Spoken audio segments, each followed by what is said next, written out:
Great barrier রিফের স্বাস্থ্য ও ভারসাম্য বজায় রাখার ক্ষেত্রে প্রবাল প্রাচীর মাছ গুরুত্বপূর্ণ ভূমিকা পালন করে। তারা খাওয়ানো, প্রজনন, আশ্রয় এবং পরিষ্কার করার মতো বিভিন্ন কার্যকলাপে জড়িত থাকে, প্রতিটি প্রবালের বাস্তুতন্ত্রে অবদান রাখে। ১. খাওয়ানোর কার্যকলাপ। প্রবাল প্রাচীর মাছের বিভিন্ন ধরনের খাদ্য রয়েছে, যা বিভিন্ন দলে শ্রেণীবদ্ধ করা হয়েছে। ২. আশ্রয় এবং ছদ্মবেশ।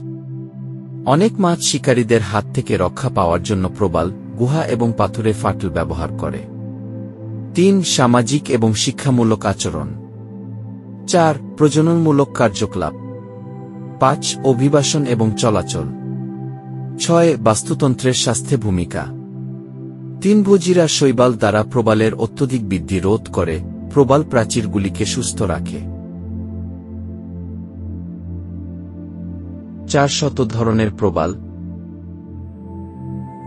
প্রবাল প্রাচীরে প্রবাল। প্রবাল হল প্রবাল প্রাচীরের ভিত্তি, যা বিশাল পানির নিচের কাঠামো তৈরি করে, যা